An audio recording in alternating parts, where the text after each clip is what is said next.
Thank you. And the audience says, whoa, whoa, whoa, whoa, whoa, didn't these guys do something earlier? We've had enough of them. That was someone else. We are Chet and Romain. And before we get started, so a bunch of you probably know that we just flew in this morning. We were at the Android Developer Summit yesterday or 2 days ago. I don't know, sometimes in the past. Time zones. And 6 months ago, we were talking about that with Christina over there, who gave an amazing keynote, I assume, yesterday. And she said that there was no way we could make it. So I will need your help. Can you please repeat after me? Christina, come on. You were wrong. Thank you. I promised her I would do this, so thanks for your help. Although I wonder if she didn't say you won't be able to do it, but rather you shouldn't do this. This is a dumb idea, and having done it, it doesn't matter. I almost agree, except I'm really happy that we're here. Yeah, lots of regrets though. Anyway, hi, this is Chet Haase. I'm on the developer relations team for Android. After spending many, many years in the trenches with the Toolkit team, I now kind of do this sort of outreach stuff. And we finally get rid of you. And I'm Romain, and I now have his former job. I manage the Toolkit team, and we have a few people from the Toolkit team around. Can you raise your hand? There you go. So if you have questions or you want to report bugs, they're right over there. All right, so when we submitted an idea for a talk with the organizers, we assigned a title. Actually, no, I don't think I even gave them a title, and so they assigned a title. And so the keynote is called Closing Keynotes. They were asking me earlier today, so what's it going to be about? And I described what it was going to be about. But the title is still Closing Keynote, so that's what we're going to do. So let's get into what it actually is about. So there are sort of two major focuses that we've always had on Android as a platform. We focus on user features. Let's make the devices that we make and the devices that all of the ecosystem manufacturers make more usable all the time, right? Let's make these things easier to use and do the thing that the user wants them to do. And also, more recently, a huge focus on developers. It's always been about developers anyway, APIs from 1.0 and earlier. But in the last few releases, we've focused on, okay, what are the pain points for developers and how could we solve those with things like Jetpack and Kotlin and some of the stuff that we're going to see a little bit later. So we're going to talk about these two themes today. As we talk about the user, I want to talk about several elements of helping out users along the way. So first, we're going to talk about helpful innovation. This is helping users feel more empowered and productive with their devices. And we're just trying to simplify their lives, right? They have these really complicated devices. How can we uncomplicate them for them? So one of the areas of this innovation is there's a big push in the industry. I'm sure everybody's seen it and is wearing it in very large devices in your pockets and carry-alls to make the screen size as large as possible, right? Let's maximize the area that you get out of whatever surface area you actually have on this hardware. There's two paths of manufacturers trying to solve this right now. One is going edge to edge, right? Like getting that screen as close as possible to the edge, but then it bumps into physical realities of, well, where do the antennas go? Where do the speakers go so that you get quality audio? What about that earpiece? So, phone call, and then there's, other solutions like notches, like they're playing this sort of juggling game as they try to get out to the edge of the screen. And then the other path that manufacturers are taking more recently is foldable. So now they have folding glass technology and 360-degree hinges. So some examples of that are recently the Samsung Galaxy Fold, as well as the Microsoft Surface Duo. Android 10 focused on some capabilities specifically for these kinds of devices and use cases. So we added the ability to have resizable activities. So if you're all of a sudden in a world where the screen size is going to change, wouldn't it be nice if the activity changed along with it? Or even if you have enough screen real estate that you can have multiple activities around, wouldn't it be nice if you could sort of reposition and resize these things just as we're used to in desktops for the last many years? The other thing we worked on was having the ability to have multiple simultaneous resumed activities, right? So it's always been the case in Android that there was basically one foreground activity and everything else was paused. Well, now you're in the state where actually there's a couple of different windows and activities that you may want to play with simultaneously. So we added these capabilities in Android 10.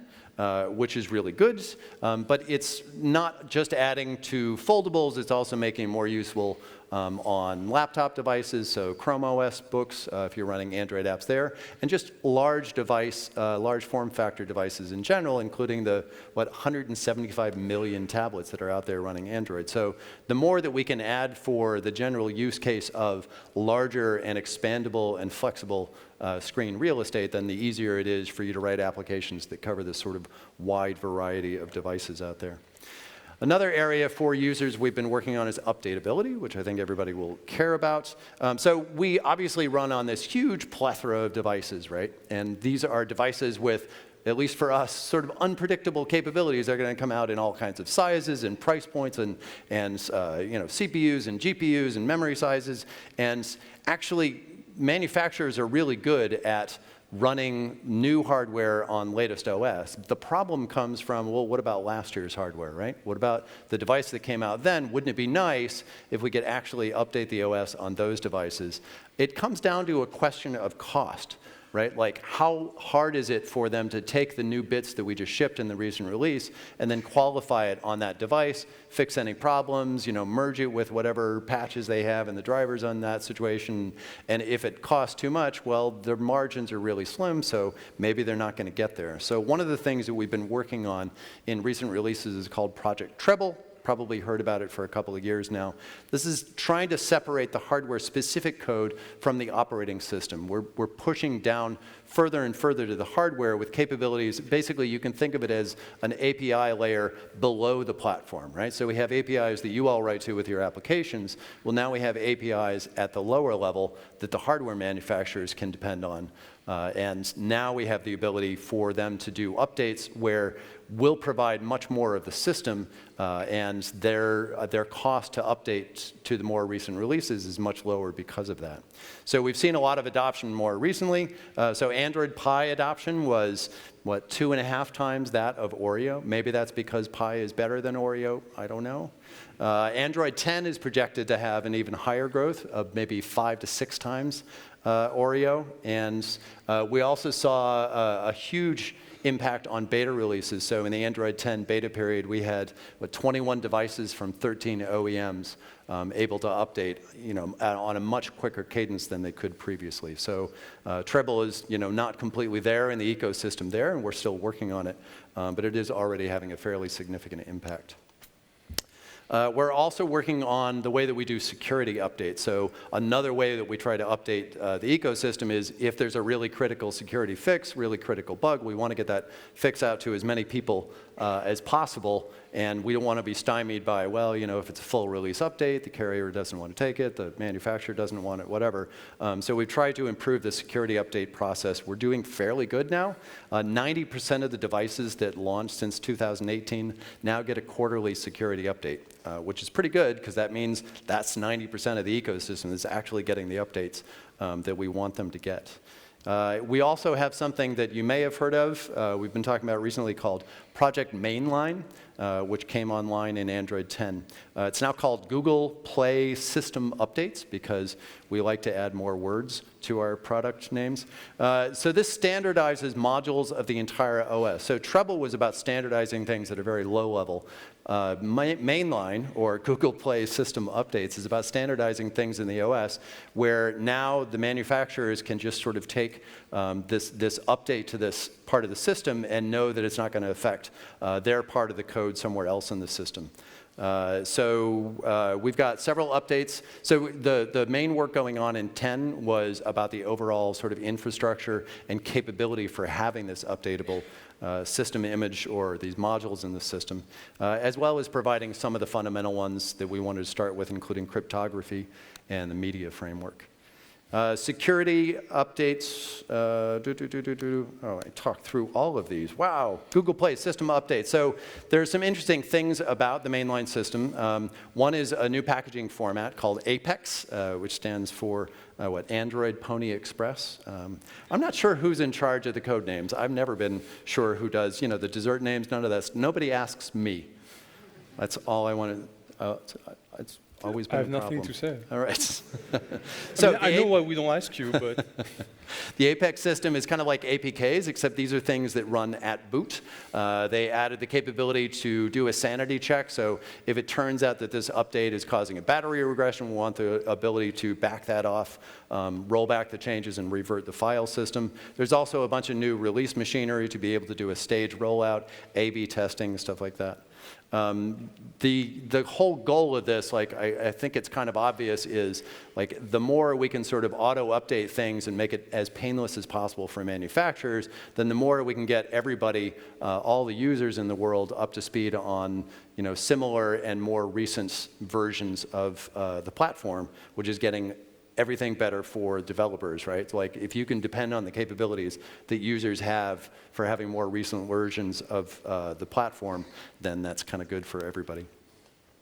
The security system is something we've always worked hard on. Since 1.0, we built in this sort of layered system. So early on, we had kernel level app sandbox protections, and then on top of that we added SE Linux capability to isolate applications both from each other as well as from the system. We added ASLR for randomizing addresses. On top of that, we've got hardware enforced verified boot, which makes sure that devices haven't been tampered with. And then on top of all of that, we've got Google Play Protect, just running scans on applications all the time at some amazingly huge number, if you can imagine the number of apps coming into the Play Store all the time, and making sure those apps are going to be safe to download and install. There's another factor that I think is important overall for security on Android. One is that it's open source, right? Which means not only do you have access to it, but also all manufacturers have access to it, and there are basically a lot of eyes on that code. So if there is a problem, there's an even higher chance that it's going to be caught and dealt with, as opposed to sort of lying dormant in some black box system that nobody can see into. And the other is that it is designed, obviously, to work across hardware, right? So it's not like we're designing for a specific chipset, and then if there's a security problem, inherent in that chipset, we have a problem. No, we're designing it so that it works generically everywhere, which is an inherently more secure system to begin with. So all of this has come together to bring Android to the point where now there are huge bug bounties for finding security exploits on Android. I'm not sure about the system where we want to encourage people to actually find security exploits, but I guess in the long run, yes, it's good, because we want to find them because we need to fix them, right? So there's companies like Zerodium, which are now offering a much higher bug bounty on Android than iOS. In fact, if you can find one of these exploits now, apparently it's worth like $2.5 million to you. Just stay for the keynote. All right, just stay in the room. We'll be done soon, and then you can, go home and earn the $2.5 million.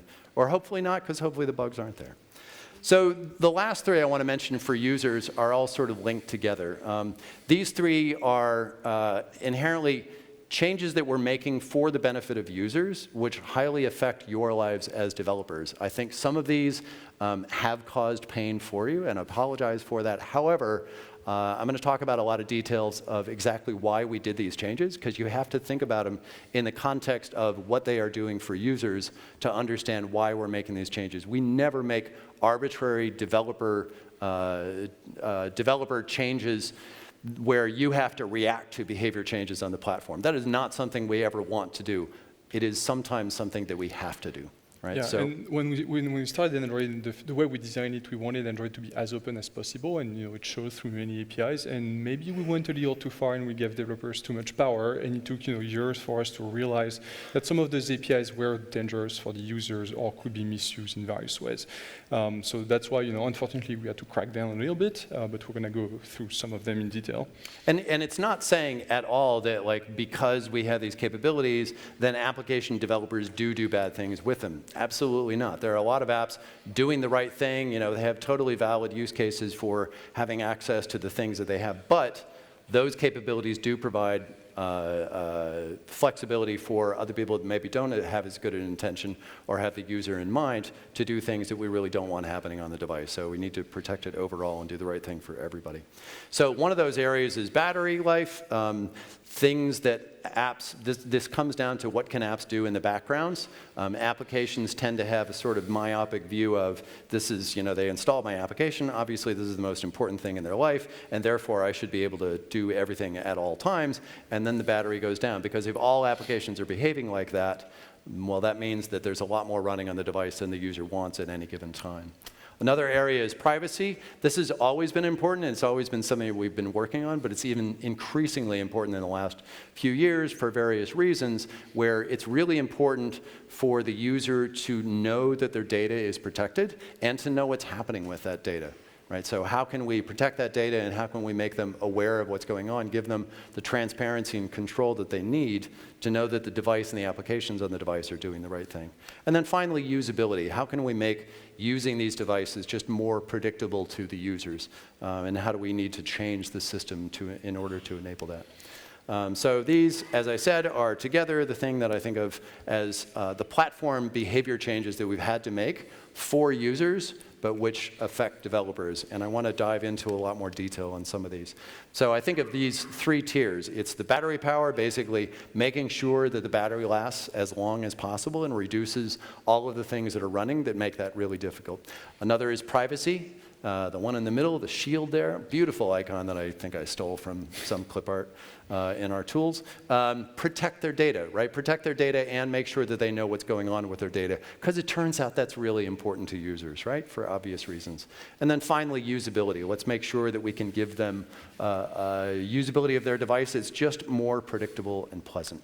So I want to walk through the last several releases where we really started cranking up into some of these changes and walk you through a lot of the changes that you probably already know about and have dealt with, and just sort of paint a little bit of context about why we did these things and what it means for developers. So in the M release, on the battery side, we introduced doze for the first time. This is us sort of waking up going, okay, there's entirely too much going on in the system at any given time. How do we crack down on this stuff? So the doze system, here's a nice little diagram that, once again, I stole from some documentation that we had somewhere on a website.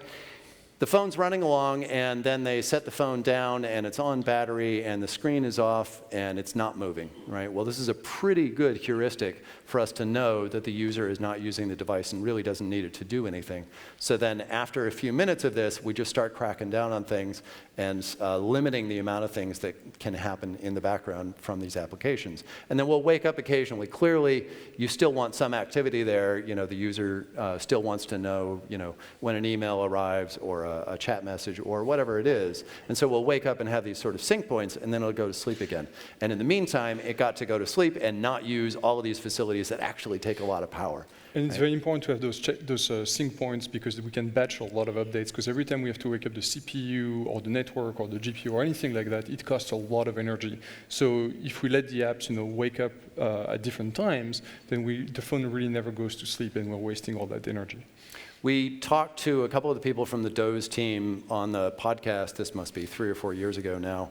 And it turns out there's another piece of the hardware that I don't really think about that much, because I don't use my phone for the phone. But the antennas, like when you wake up and you actually see if you're in cell range or you're checking the data or whatever, like that communications hardware, when it wakes up, it's super expensive and it stays awake for a while, right? So if it's constantly being woken up, then it's basically never going to sleep because it never has time to go down. So that's why we needed these sort of larger windows for it to go all the way down and preserve that power for something more useful. App standby was about making sure that apps that the user is not actually using aren't doing things that they shouldn't. So we're deferring network activity for these things, so they can't just wake up arbitrarily and do all this stuff because the user wasn't asking them to do that on their behalf. Right? On the privacy side, this is a huge one that I'm sure everybody's dealt with so far. Runtime permissions was huge, right? Ideally, this would have been in from the beginning. I think the pain here was not necessarily what the system is, which we believe is the right system, but we had to change midstream. Originally, we had the model where, okay, well, here are all the permissions that the application needs, and the user, clicks through the whatever, I want this app. And they don't really understand necessarily what they've clicked through or what the implications are. So then the app gets installed and then has maybe more permissions than it should to get access to the stuff that maybe the user didn't really think through because their friend told them that they wanted this app.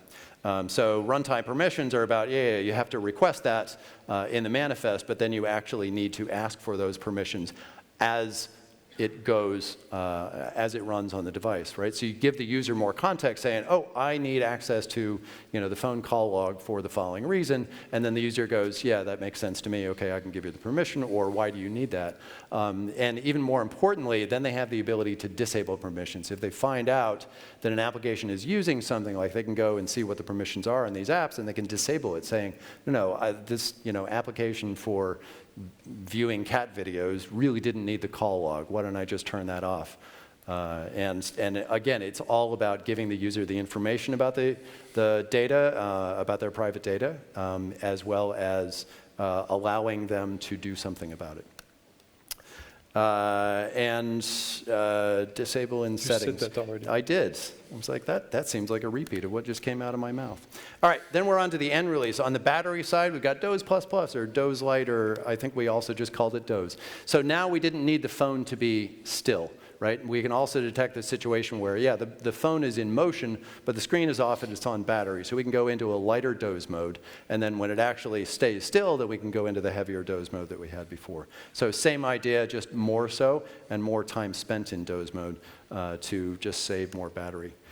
We limited the number of broadcasts. So picture and video broadcasts couldn't be received anymore at all, because it turns out they were being abused by everybody. The user would take a picture, and all of the apps that cared about pictures and might be able to use them sometime would all of a sudden wake up, and they would just start thrashing the system. Everybody's waking up going, do I care? Do I care? Do I care? Nobody cared. But because of that broadcast, they thought they should wake up and check about it.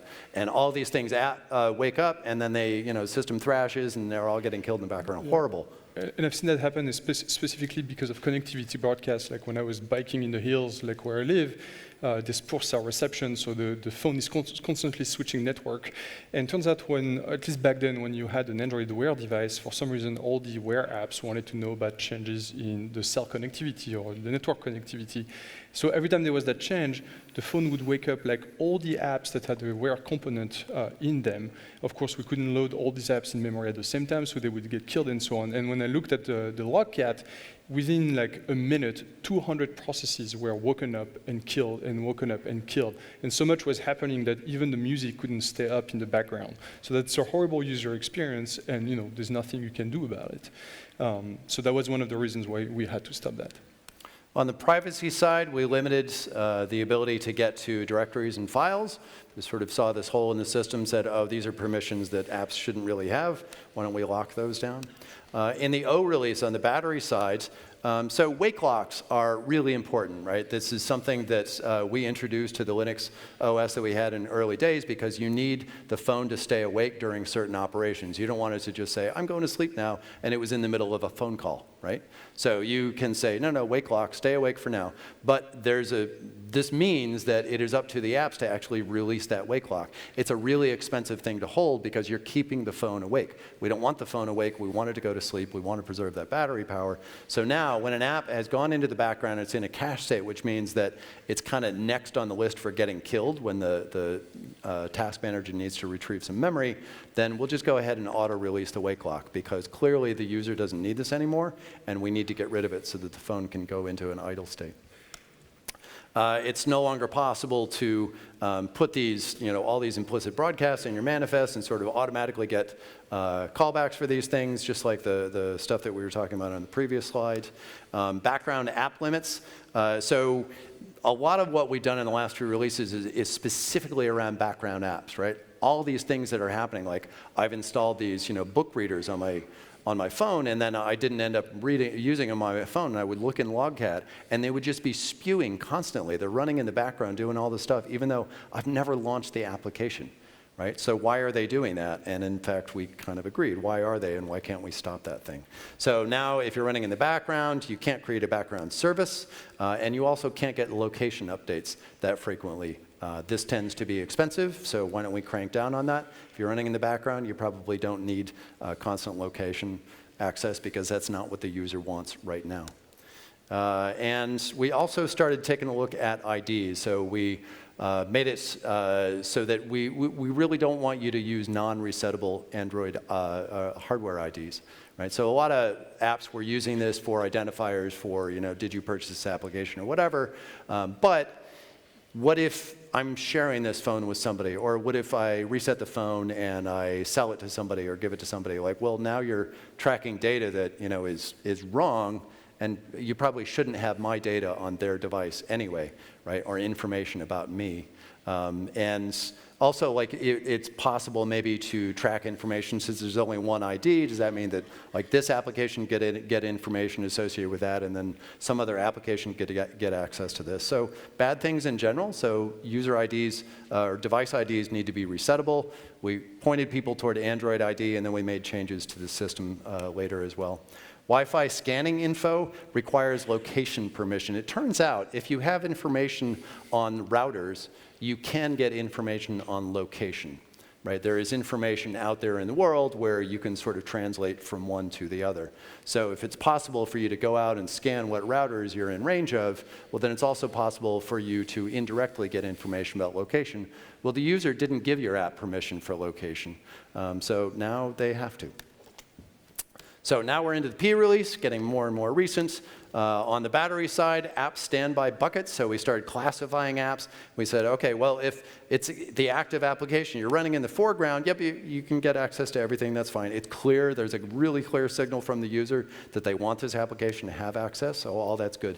Working set is like, well, it's not active right now, but the user runs this thing at least once a day. So we'll back off on some of the capabilities, but the rest of them is fine. Okay, frequent application, maybe not every day, but they do use this application quite frequently. Okay, we'll back off on Firebase Cloud Messaging as well. Rare, yeah, they've installed it, they've used it, they don't use it that often. Okay, so we'll back off on some of the internet capabilities. And then what if they install that application, like that book reader that I had, and they never used it? Well, maybe they also shouldn't have any permission for doing anything and wasting the battery on the user's behalf. Battery saver improvements, one of my favorite fixes was we didn't disable animations anymore, which made a horrible user experience for very little performance or battery savings. But we made more important changes, like saying, well, background apps can't have network, and maybe we'll not allow them to get location information either. So it's being much more draconian about what things can do when battery saver is enabled, but it keeps the user experience much better at the same time. We're throttling Wi-Fi scanning. This turns out to be a huge performance problem because if you're doing things with Wi-Fi hardware, that means you're affecting everything that is trying to use that hardware at the same time, right? It's kind of a single pipe that everything's going through. So we kind of wanted to reserve it for the activities that actually needed it. Also in Wi-Fi scanning, you now need a location permission. Like I mentioned before, a lot of the changes we made in the last couple of releases are really around location, right? Because there were all these indirect paths to get information about the location of the user, but that's not the permission that the user gave you, right? So now if you're actually doing Wi-Fi scanning, because you can get information about location, that actually needs to be an explicit permission that you get from the user. On the privacy side, background sensor access, you can no longer be a background application, get access to sensors like the microphone and the camera. You need call log permission, not just phone permission if you actually want access to the call log. And in fact, you need to get the read call log permission if you actually want to read that thing. Again, here's another location thing. Cell info, there was some data in there. You could sort of connect the dots and, again, get location information that the user didn't necessarily want you to have. So now the user, not only do you need permission, but they also need to enable location services. If they disabled it, then why are you getting this information anyway? And now on the usability side, we took our first swipe at non-SDK interfaces. This is basically trying to fix, in the long term, the private API problem. Right? So we have the public APIs, which are the only APIs that all of you use, I'm sure. Right? This is the stuff that you see documented in the SDK. Now, if you have some code in your application which is using reflection to get at other methods, those are the private APIs that we do not want you using. And we don't want you using it because we may change that. And if we change it, if we change the parameters, change the method name, remove it, do whatever, because it's private API, and that's why we made it private, then we're going to break your application. right? So we changed that API, and then we released the new release without that API, private or public, and somebody installs or upgrades to that new release, and your application crashes when it tries to call it.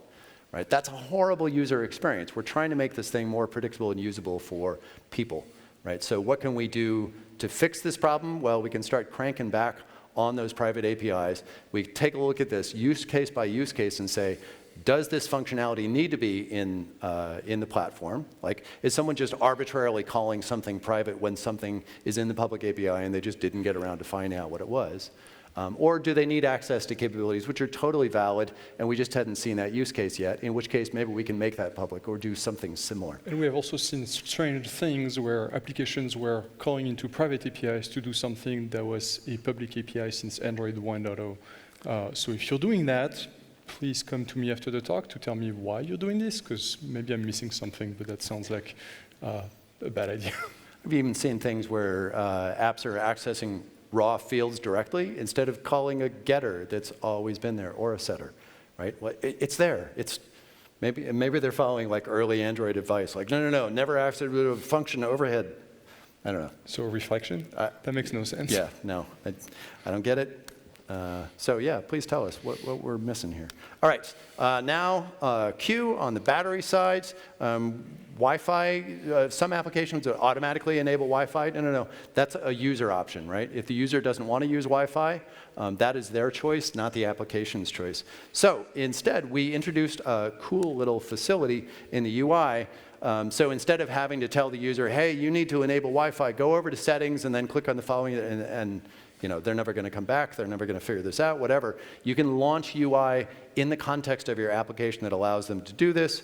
So you fill out this intent, you want this thing, and then in line with your application, you've hopefully given them enough explanation and context so that they can see, oh, because you need this capability, I will go ahead and enable this thing for you. And it's not just Wi-Fi, there's like 3 or 4 different things that we have this, this location or the settings panel for.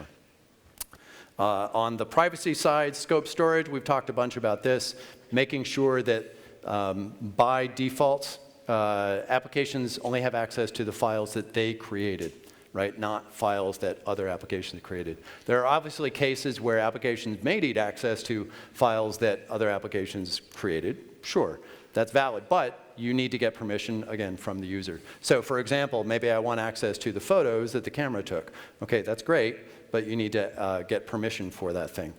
So you need access to external storage, and then you need to use the media store APIs to get access to photos and videos and audio files, not arbitrary files, right? So if you need access to a PDF file or some other type of file on the system, then you need to use the system file picker, or which you get through using the storage access framework. Fairly large change in Q, kind of freaked out people that were dealing a lot with this. We backed off of some of what we were trying to do in reaction to developer feedback, so thanks for that. So hopefully it's easier for you to get where the platform needs you to be. Photo location, again, location, location, location. Turns out photos have metadata about location, and we wanted to make sure, well, if you're getting access to that data, that you have the correct permission to do so. And also location from background apps can be limited by the user. So now you see this sort of tri-state. Is the app allowed location access? Is it allowed location access in the background? Or are both of those denied? On the privacy side, you can no longer get affinity for the contacts on the system. Proc/net, another sort of background way of getting location information from network info. Resettable IDs, we made more moves there to make sure that you use things like the advertising ID to make sure that there's a resettable ID instead of this sort of baked-in ID of the system. Clipboard data should only go out to the foreground app as well as the keyboard app. And camera metadata, again, sort of had too much information in there, so you need a permission there. And you need find location for some of the methods in Bluetooth, Wi-Fi, and telephony. And then finally, some usability things. We made greater strides in the private API changes. A lot more methods went in there, a lot of work to either make those methods public or create other ways to get to the information you needed. And background activity starts. We no longer allow background activities to actually launch from the background. So here's an example. So you're in Maps, you're using this navigation application, and then all of a sudden somebody pops up an ad, right? And your navigation just went to a picture-in-picture mode. Real use case there. Here's another one. This is awesome. Somebody was in car sharing ride, and the person's navigation app got covered by a full-screen ad. And that kind of created a confusing situation as they were trying to get to their destination. This is clearly not what we want. So now, just in the last week, we blocked something like nearly 18 million pop-up ads coming up just from this one thing that we've been working on. So the things that I talked about here include battery, which is basically trying to limit as much as possible unnecessary activity. This is not just saying don't do anything on the system. It's saying this is not what the user wanted to do right now, so why don't we wait on that activity until the user needs it. Privacy is about making sure that users have the control and the visibility over their data. It's not the data of the applications, it's the data of the users. And finally, let's just make the device behavior more predictable. Let's not crash between releases just because we're using private APIs. So if we can make the APIs more public and better for you, then maybe we won't need access to the private APIs. And now, let's talk about the more interesting stuff, developer features. All right, so we're going to talk about, well, right here, we're going to start with Kotlin, then Jetpack, it's always about Jetpack, and finally Android Studio. So first Kotlin. So before we dive into Kotlin a little bit, rest assured, it doesn't mean we're ignoring the Java programming language. This is still the language that we use to develop all the platform APIs. This is the language that is used by pretty much everybody on the platform team at Google. Anybody who works on Android, so we do care. And for instance, the R team is really busy making tons of improvements to the runtime that will benefit both Kotlin users and the Java programming language users. One of the things that I believe we announced recently was the desugaring of Java 8 APIs, for instance.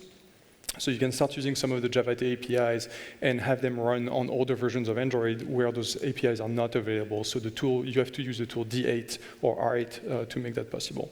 So Kotlin.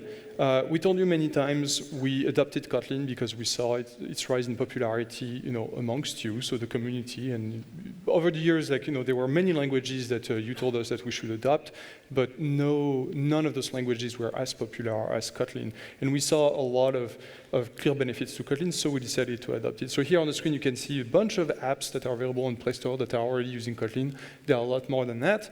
And here are some numbers because that's part of my new job now, it's to give you stats. So 60% of the top 1,000 apps this time, the top 1,000 apps on Play Store are using Kotlin, and 53% of pro developers are using Kotlin. This is on the rise. What's more interesting, we're going to skip that. What's more interesting maybe for you is that we've been telling you over the past couple of years that Kotlin is available on the platform, that we love Kotlin. We said recently at Google I/O that we're going Kotlin first. We can discuss what this means. But a lot of you came to us and said, OK, that's great. You're telling me to use Kotlin, or you think we're telling you to use Kotlin. You don't have to.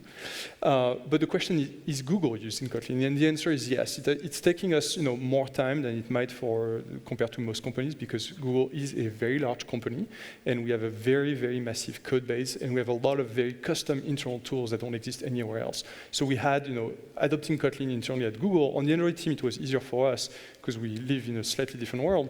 But for the rest of Google, it required massive investment. So this was a partnership between the rest of Google and the Android team.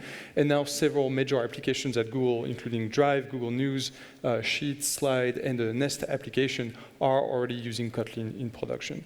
And more apps are probably coming in the near future.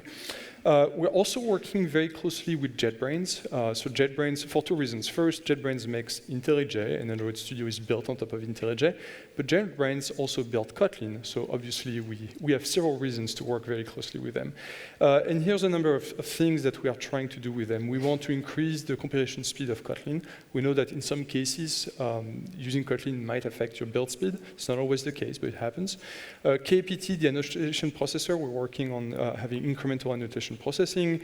Then there's IDE features like speeding up the typing latency, which was apparently a little slower when you're editing a Kotlin file. This comes from the fact that Kotlin is a very powerful language, and you have a lot of features like extension functions, for instance, that make autocompletion and things like that a little heavier in terms of computation. So we're working hard on optimizing those. We're adding more lint checks to make sure that your Kotlin is right. We're doing a lot of stuff as well with R8. So R8, for those of you, how many people are using R8 today?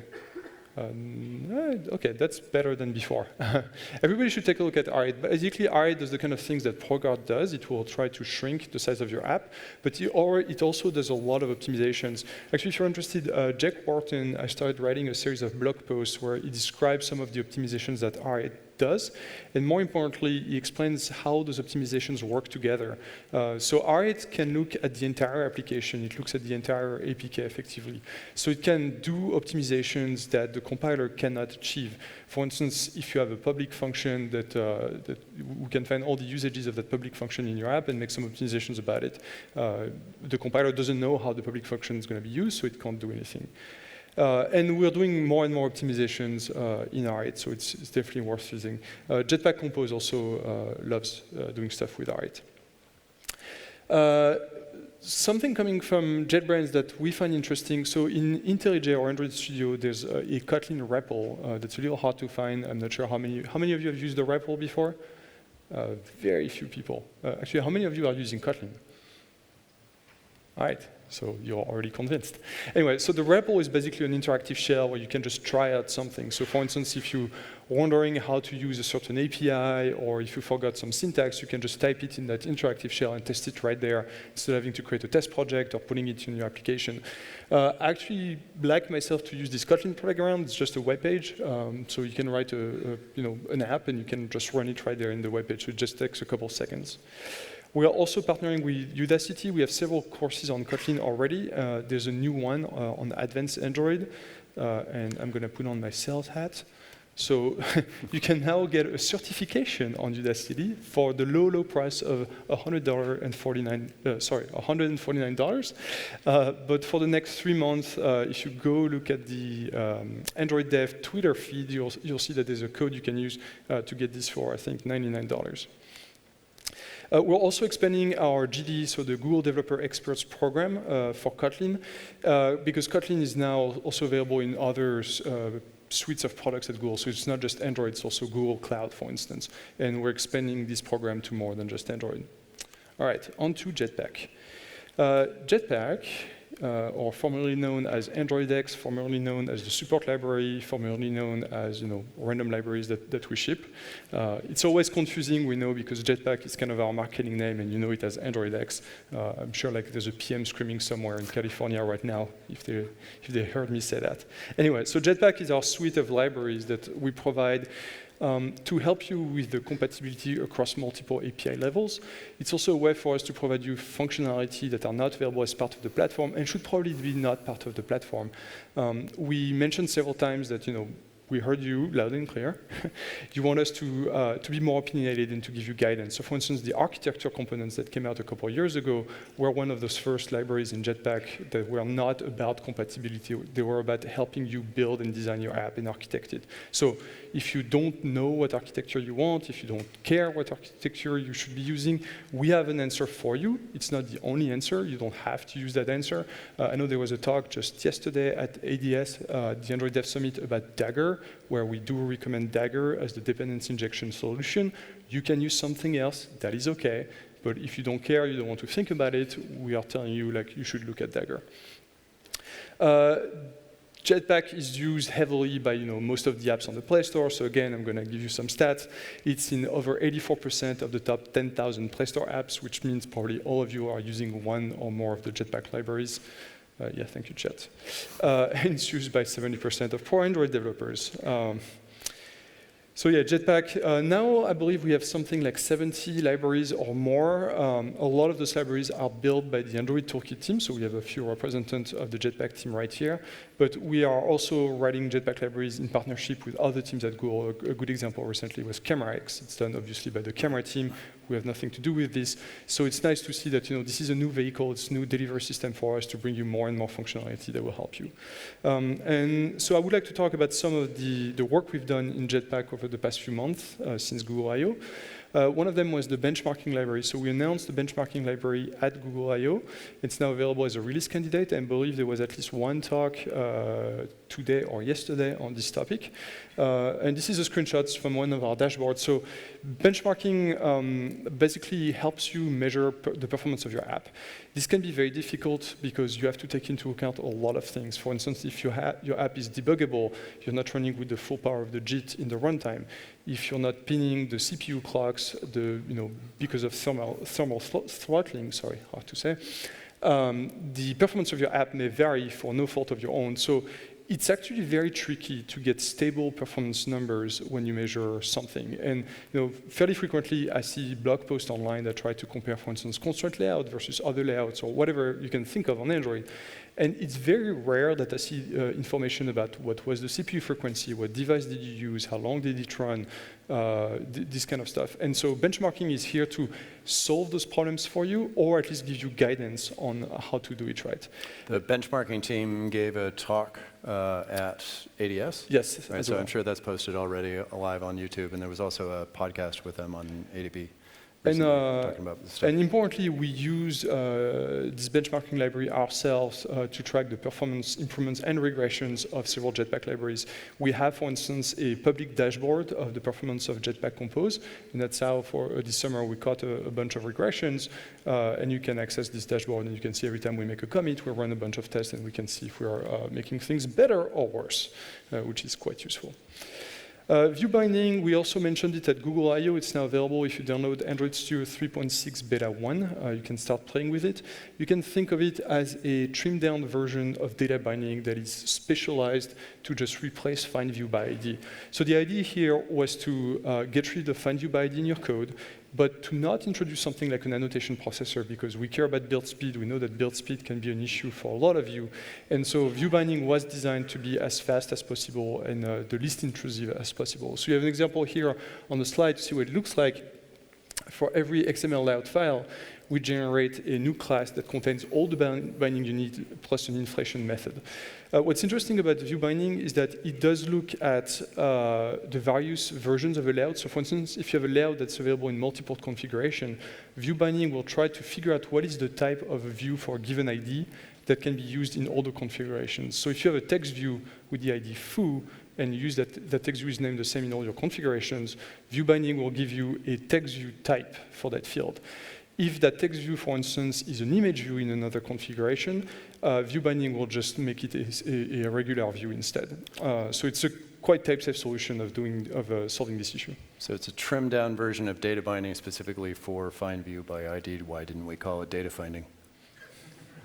Because it doesn't find data, it finds views. I don't care. It was a cute name. And that's why we don't involve you when we name things. Oh, right. Yes. All right. CameraX. We have a long history with camera APIs, and those of you who have used the camera APIs may have a thing or two to say about them. And in particular, one of the difficulties that, as Chet mentioned earlier, there are many, many, many different devices in the Android ecosystem. So many, in fact, that I'm pretty sure we're not even aware of them all, and we don't know the configuration of all those devices. And the camera can have slightly different behavior across multiple devices. Some of the APIs are not available, and so on. So the goal of CameraX is basically to give you a unified, first of all, simpler API, but also a unified API that implements at the same time some known workarounds to make sure that your application is not going to crash on a device that you don't even know exists. So we already use CameraX in production in some of the Google apps, so in Google Lens and Lens Go. And we've seen a reduction of 10% in camera-related crashes thanks to this library. And CameraX also offers the concept of extensions, so things like HDR, portrait mode, night mode are extensions in CameraX. The good news is that we're working closely with manufacturers, so partners like Samsung, Xiaomi, Oppo, Motorola, and LG are committed to supporting some of those extensions, which means that some of the features that are available, for instance, on Pixel phones are going to soon be available on other devices as well, and you'll be able to make use of those features in your own applications. All right, now for the big one, Jetpack Compose. We just released our developer preview whenever yesterday was for me. So first day of ADS, that's when we released it. So it's in the Canary 1 of Android Studio 4.0. So until now, Compose was a little difficult to use because you had to download the source tree of Android X, which can be pretty massive, and you had to build it, which might be a little difficult or take time. So we wanted to make things a little easier. So now we have binaries that are available, so you can start playing with it, and we're very much looking for your feedback to improve the APIs. We've been working on Compose or ancestors of Compose for about 2 years now, and we've made drastic API improvements, and we keep making improvements as we gather more feedback. So we really, really want you to give us that feedback, because we're trying to build a new UI toolkit for the next, hopefully, 10 years or more. And this time, we'd like you to like it. And obviously, you like the existing UI toolkit, despite its issues. So for those of you who don't know what Jetpack Compose is, here's a quote from developer.android.com. It's a modern toolkit, blah, blah, blah, declarative, not super interesting. So instead of trying to tell you what it is, I want to give you some of the background, like why are we building a new UI toolkit? We went into some of the details at Google I/O when we gave this talk here called Declarative UI Patterns. The name is a little lame, but that's because we didn't want to tell anybody that we were working on Jetpack Compose at the time, so the name was just, a red herring. But I want to come back on some of those concepts. So the first one is simplification. We want to simplify the development of VUIs. The Android UI toolkit, as it exists today, was fine 10 years ago, but the devices have changed dramatically. They're not the same anymore. We don't build the same UIs anymore. When we designed this UI toolkit, we had like tiny 320 by 240 screens that were not even touch screens, and we had D-pads. Apps were super simple because we didn't have memory, we didn't have CPU. So obviously, like the needs have changed. And the best way to explain why we want to simplify is to show you a small example, before-after, and why we like our new solution better. So this is a very simple app. You have a text field at the top, you're going to type something, and then you have a list of contacts, and we just want to filter the list based on what was entered in the text field. So the way you do this with the existing UI toolkit, there are many ways of doing it. This is just one possible way. You will write a first XML file that will contain your edit text in a recycler view. Then you'll need a second XML file to hold the layout of every list item, so just an image view and a text view. It's still fairly simple. Then you need to inflate the first XML file. You'll need to do your find view by ID. Again, here you could be using annotation processors, but I don't think that's simplifying things. You could use view binding. View binding is awesome. It's also not simplification. Then you need to set a listener. You need to set an adapter on your recycler view, and so on. Then you need to write the adapter to filter the list.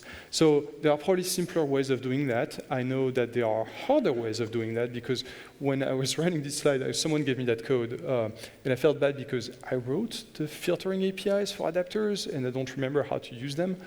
But that was a long time ago. Anyway, so I Google searched how to filter a recycler view, and I found many solutions that were way longer than this. Some of them used RxJava, some of them used like other crazy frameworks, some of them were all done by hand, and for some reason they were like 10 times as long as the one I just showed you. So the point is, we're used to this, but we should not accept this. This is, too much code, there is too much to do, there is too much, and things are too disconnected. So now here's the Compose version. And that's it, like all the code you need is right here on the screen. So it's not exactly the same because it's not a recycler view because we don't quite have the equivalent of a recycler view, but even if we had a recycler view, the code would look extremely similar. Maybe instead of a vertical scroller, you would have something that's called list or list view. We don't know yet. And you can see that what's really powerful here is that you write your code, you write your UI, you basically describe the UI. So at the top, we have this composable function, we're going to explain what they are, that receives a list of contacts. Then we create a vertical scroller that contains a column that's pretty self-explanatory. Then we have our text field where we're going to capture user input. And right under the text field, we do this.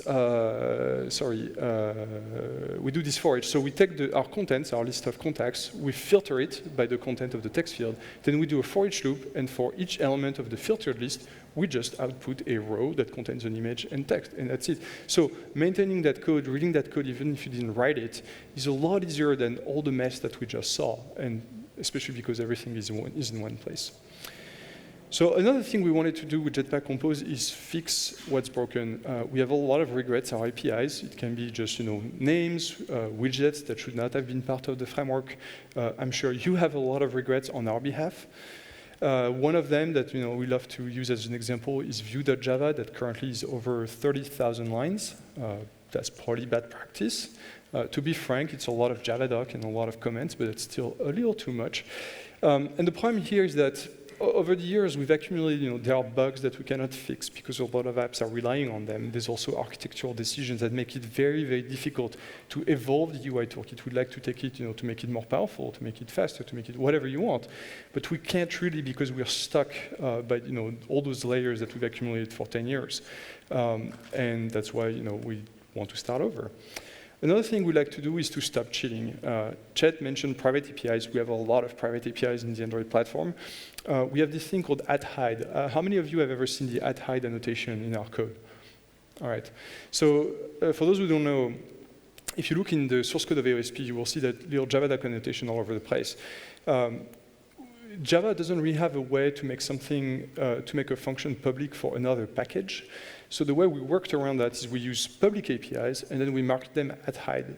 That means they're public for us, but they're not public for you. We remove them from the SDK when we give the SDK to you. Of course, a bunch of smart people figure that out, and they access those APIs anyway, but you shouldn't do that.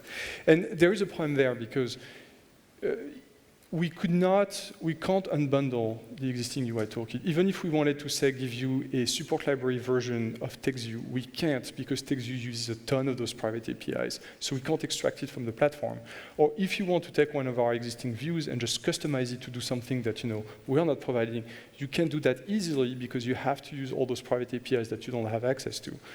So we really wanted to stop that. And one of the big things that we're doing with Jetpack Compose is ensuring that all the widgets, all the components that we're designing are only based on public APIs. So when we write material design components, you could rewrite them yourselves. Like we're not doing anything that you cannot do yourself in your application. Speaking of material design did not exist when we created the initial Android toolkit. So now we can take it into account, including animations, for instance. We also, the tools team was very small when we started Android, so we couldn't really do any tooling for the view system. Things have changed, so now we're working close collaboration with the tools team, and we're developing Jetpack Compose, the APIs, and the tools at the same time. We recently moved to a different building, and we make sure that the people working on the UI parts of Compose are sitting next to the people who are working on the visual editors of Studio so they can talk to each other every day. And finally, Kotlin, we mentioned that we're Kotlin first, so Jetpack Compose is written in Kotlin because we should do what we say. Compatibility is also a big deal. We want to make sure that you can adopt Jetpack Compose at your own pace, so you will be able to put it in an activity in your app, in a fragment. You'll be able to use views inside Jetpack Compose. We're not going to write a new web view. We're also looking at ways to generate views from Jetpack Compose, so you can reuse Jetpack Compose components in existing code. The idea here is that we don't want you to rewrite your app from scratch. It's kind of like Kotlin. Next time you build a new screen, maybe you can use Compose instead. And I think I have to speed up a little bit. We're going to skip that. We're going to skip that. How about we go straight to a demo? Ooh. All right.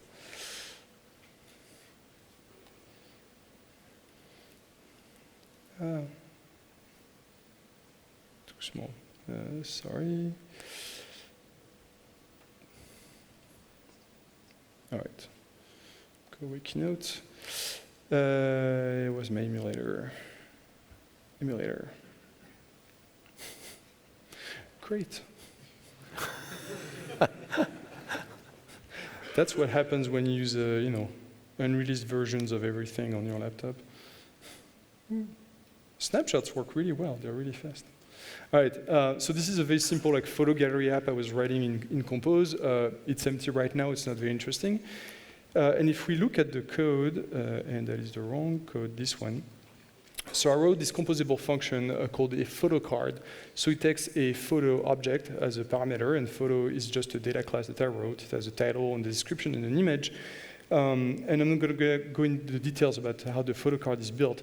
But before I build the rest of the application, I want to make sure that the photo card works properly as I intended.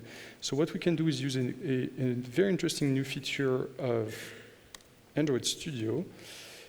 First, I'm going to create a new composable function, and that composable function has some test data. I instantiate a photo object, then I set up a material theme to make sure that my photo card displays properly, and then I pass that that test data to the object. And if I just add this preview annotation, and I just give it a name, then I can hit build and refresh, and in a couple of seconds, hopefully, sometimes it takes longer, because this is okay. You can see a preview of that composable function here. And the powerful thing is it will display all the previews that you have in the current file, so I can just copy-paste that, give it a different name. For instance, we're going to call this one dark, and I can change my theme to use dark colors, and then if I refresh, I will see both previews side by side. There you go. So that will make it very easy for you to test your widget as you go. You don't have to rerun the app or build like crazy integration test. Now to finish the gallery app, so I have a list of photos, and I have this photo list composable. So I'm going to just create a vertical scroller. I'm going to put a column. It's the equivalent of a vertical linear layout. I'm going to give it some spacing to make sure that things don't go all the way to the edges. And then again, I can write regular Kotlin, and I can say for each one of my photos, create a photo card, and give it a bit of space underneath. Here we go. Yep. I know, Chet, we're running out of time, but you spoke for too long. He sent me a signal. I think this means touchdown. All right. Yay. All right, and you have an app that works. Anyway, so there's a lot more to say about Compose. Let's go back to the slides. Unfortunately, we're out of time. So how do you play with it? d.android.com/jetpackcompose. Go download Android Studio 4.0 Beta 1. We have tutorials. We have samples. We have templates. Oh, faster? Yeah. Some of the samples. Well, I have the mic. I will keep talking.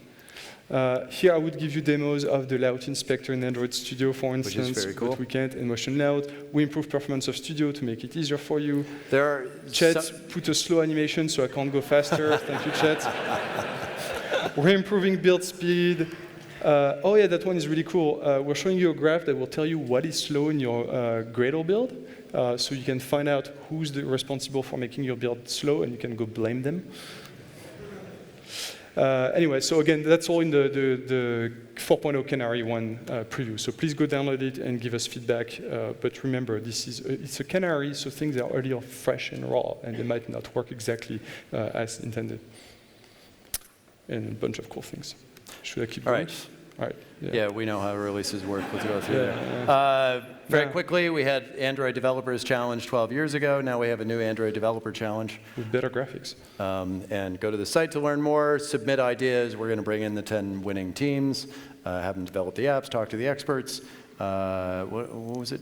Helpful innovation and ML stuff. And there we are at the end, and that's all we got. Thank you.